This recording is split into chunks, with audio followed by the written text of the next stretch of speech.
Hay un río en América del Norte que no debería existir. Bueno, al menos según los científicos. La mayoría de los ríos normales en el mundo se unen corriente abajo, fluyen cuesta abajo y finalmente entregan sus aguas a un océano o un lago. Pero el río Echimamish en Canadá no sigue las reglas y fluye en ambas direcciones. Su nombre incluso significa agua que fluye en ambos sentidos en el dialecto local. Él cree. El Echimamish tiene apenas unos 59 kilómetros de largo, pero solía ser una parte importante de la ruta de los comerciantes de pieles desde la bahía de Hudson hasta el lago Winnipeg. Corre entre el río Hayes y el Nelson. Sus aguas son bastante poco profundas y oscuras, ya que fluye a través de turberas. Las cosas se ponen interesantes cuando llegas a las charcas de castores. Las personas que se aventuran allí dicen que el Echimamish fluye hacia los ríos Hayes y Nelson, comenzando desde la charca central de castores. Es difícil determinar exactamente dónde se divide el agua, ya que el río atraviesa un país pantanoso casi plano y su corriente es apenas perceptible. El próximo río en nuestra lista es el Casiquiare en Sudamérica, y es como un equivalente hidrológico de un agujero de gusano entre dos galaxias. Es el único canal natural en la Tierra que conecta dos grandes ríos, el Alto Orinoco, que finalmente desemboca en el Océano Atlántico, y el Río Negro, el mayor afluente por la izquierda del río Amazonas. Este tipo raro de división se llama bifurcación y ocurre cuando un solo río se divide y envía su agua a dos lugares diferentes. El Orinoco de hecho pierde parte de su agua hacia el Casiquiare. Desde allí, el agua fluye lentamente hacia el Río Negro. Durante los meses de lluvia hay más inundaciones y corrientes más fuertes, por lo que una mayor cantidad de agua se desvía. Para muchas comunidades locales, el Casiquiare es más que solo un río, es sagrado. Lo ven como un camino creado por los espíritus ancestrales para unir los grandes ríos. Otros relatos dicen que poderosos dioses modelaron la tierra para crear esta vía fluvial especial.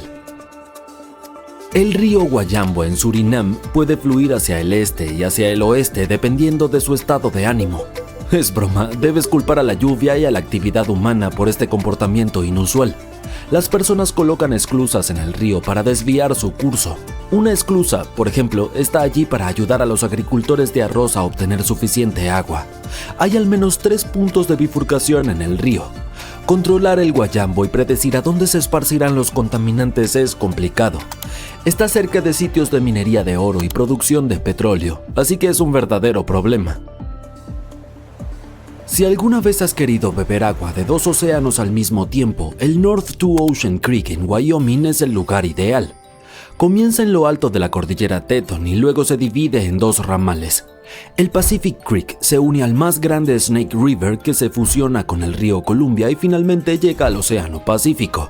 El Atlantic Creek se dirige al este y fluye hacia los ríos Yellowstone, Missouri y Mississippi, desembocando finalmente en el Golfo de México.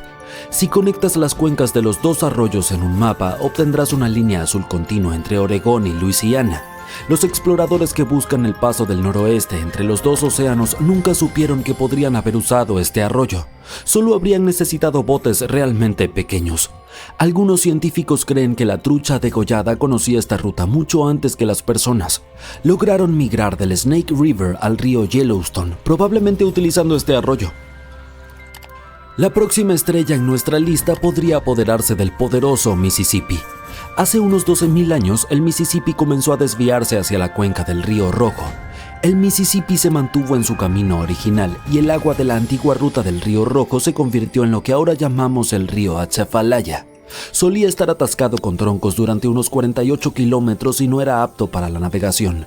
A mediados del siglo XIX, los colonos europeos despejaron el atasco de troncos, pero el flujo de agua cambió tanto que podría afectar el bajo Mississippi. Por eso, se construyeron estructuras especiales en la bifurcación para controlar el flujo de agua entre los ríos. A veces, hasta la mitad del agua del Mississippi puede ser absorbida por el Atchafalaya. Puedes ver esta enorme cantidad de agua incluso en fotos satelitales. Los mapas digitales de elevación y los modelos computarizados también muestran con precisión cómo se dividen los ríos. Si esos sistemas de control no existieran, el Atchafalaya probablemente se apoderaría y robaría la mayor parte del agua del Mississippi.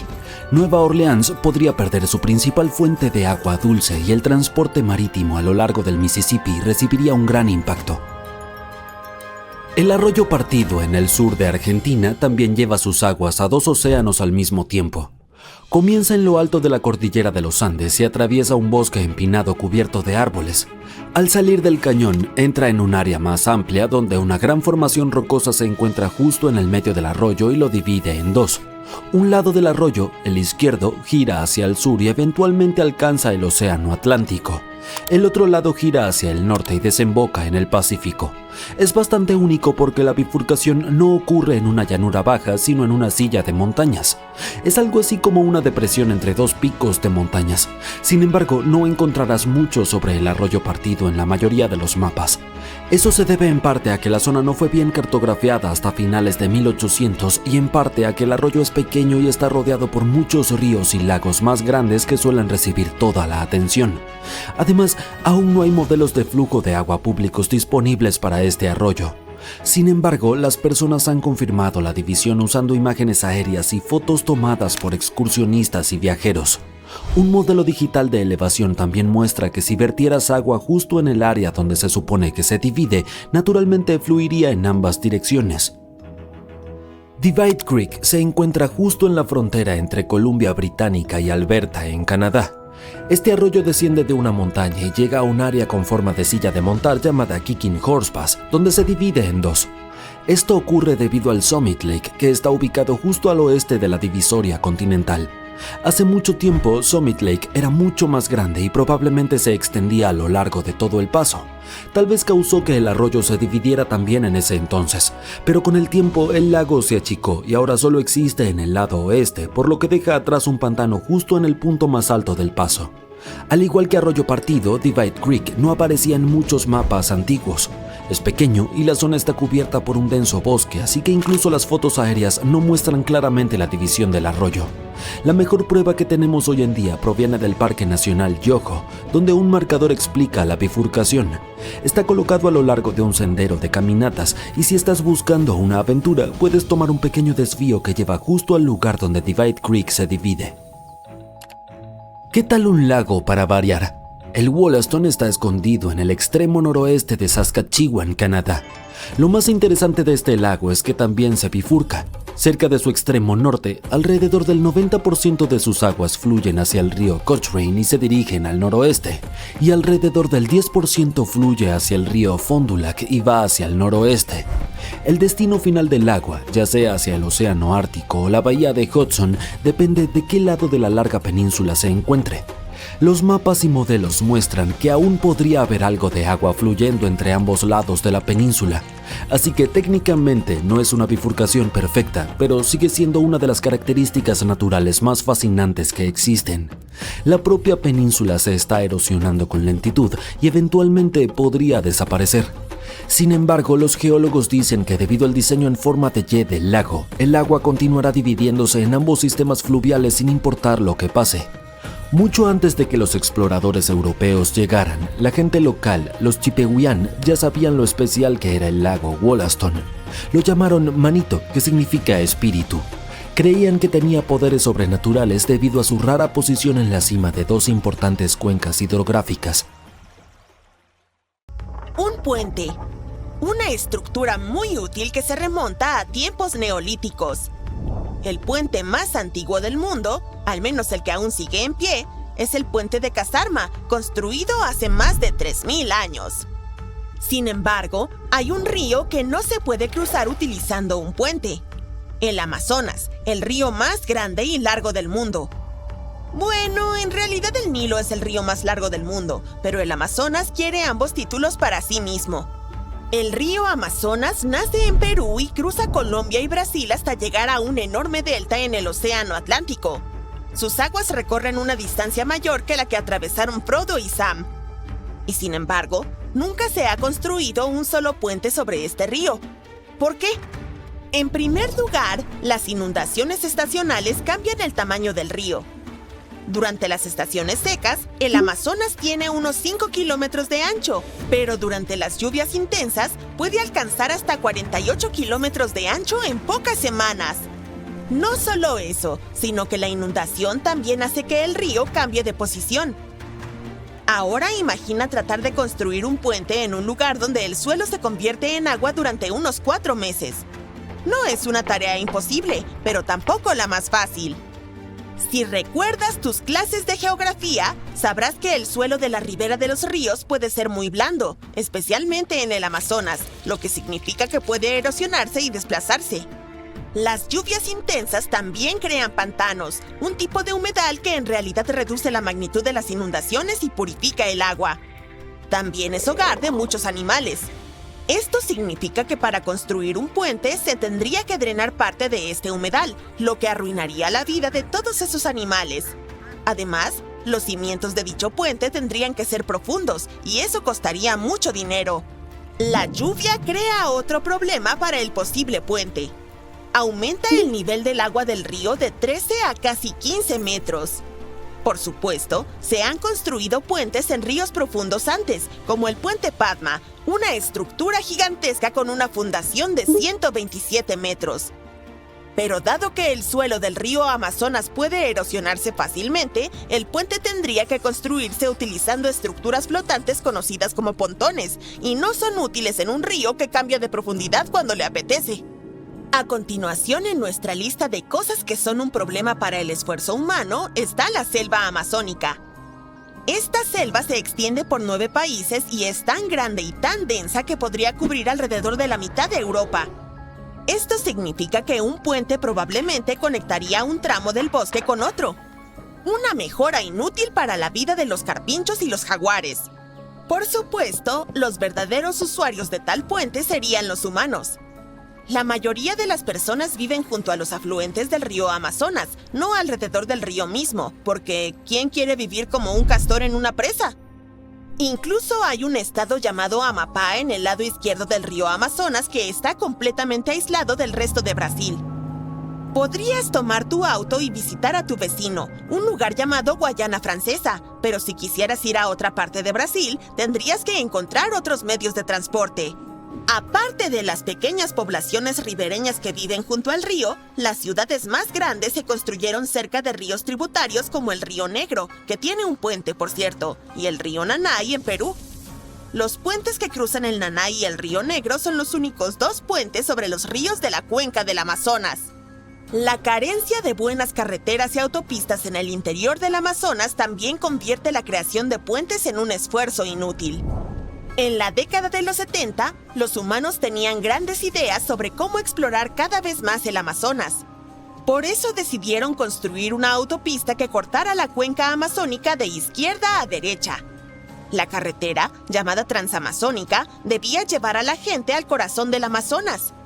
Pero parece que no se previeron las dificultades de construir más de 3.200 kilómetros de carretera dentro de una densa selva tropical. A mitad del camino, el proyecto fue abandonado porque resultó ser extremadamente costoso y problemático. Hoy en día, las carreteras de la cuenca del Amazonas siempre están inundadas, llenas de baches y de barro. Toda esta situación crea un efecto dominó. La gente no vive cerca del río porque es difícil acceder a él. Las carreteras tampoco llegan allí porque es complicado construirlas, lo cual, a su vez, hace que aún menos personas quieran establecerse en las orillas del río Amazonas, porque no tienen caminos para llegar allí. Entonces, si no hay carreteras ni puentes, ¿cómo vive la gente en esos lugares?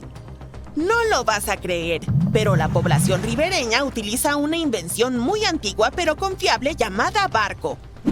El río Amazonas es navegable y las personas que viven allí lo usan como si fuera una carretera. Al igual que las motocicletas, autos y autobuses, el río Amazonas cuenta con canoas, lanchas rápidas y transbordadores. Incluso hay un ferry muy específico llamado Ovidense, que transporta personas al municipio de Óbidos, de ahí su nombre. Los habitantes hacen todo en botes. Incluso tienen un hospital flotante que navega y visita las poblaciones ribereñas, y un banco en bote, así que puedes hacer todas tus gestiones bancarias mientras observas la inmensidad del Amazonas. Honestamente, una invención genial. La desventaja de esta falta de puentes es que nos impide explorar verdaderas joyas ocultas del mundo. En el Amazonas, por ejemplo, hay más de 10.000 sitios arqueológicos sin descubrir. Quizás nunca podamos desenterrar cosas como aldeas fortificadas, geoglifos y muchas otras estructuras. Sería genial poder imitar a Lara Croft en pleno Amazonas, pero estos hallazgos están escondidos en lo profundo del corazón del bosque. Al mismo tiempo, solo en un barco se puede presenciar el impresionante fenómeno de las aguas no mezcladas del río Negro y el Solimoes en el río Amazonas. Durante más de 5 kilómetros, estos dos afluentes del río Amazonas fluyen uno al lado del otro, sin mezclarse. La velocidad y la temperatura de estas aguas son diferentes, por lo que se ve un río que parece una combinación de café y Coca-Cola. Este asombroso fenómeno se llama el encuentro de las aguas. Pero el Amazonas no es el único río del mundo considerado sin puentes. El río Congo, el segundo más largo de África, solo tiene un puente que lo cruza. Los dos Congos, sí, hay dos países diferentes en el mundo llamados Congo. Están separados por el río Congo y, hasta ahora, no hay caminos que los conecten. Además, un dato curioso. Algunos geólogos creen que cuando existía Gondwana y los continentes estaban todos juntos, el Amazonas y el Congo eran un solo río, conectados entre sí. Otro lugar con falta de puentes es el lado oeste del Támesis en Londres. El lado oeste del río es más estrecho, lo que facilita la construcción de un puente. Hay alrededor de 33 puentes solo en el lado oeste. Pero si deseas cruzar el río desde el lado este, será un problema. Lo que sucede es que, en el siglo XIX, las compañías navieras decidieron que construir tantos puentes sobre el Támesis era demasiado costoso porque esta era una ruta de navegación y los puentes tendrían que ser más altos de lo habitual. La estructura también tendría que ser larga, ya que algunas partes del Támesis tienen unos 570 metros de ancho. Pero construir puentes largos no es un problema en sí mismo. En Río de Janeiro, por ejemplo, se puede encontrar el puente Río Niterói, que tiene 13 kilómetros de largo. Cuando se construyó, en los años 70, era el segundo puente más largo del mundo. Es tan largo que en 2018 una niña nació mientras su madre lo cruzaba, y ahora el lugar de nacimiento en su certificado es literalmente el puente. Además, no hay camino de retorno, por lo que si entras en el puente por error, te espera un largo recorrido. Así que la próxima vez que sientas ganas de explorar el Amazonas, recuerda llevar tu propio bote.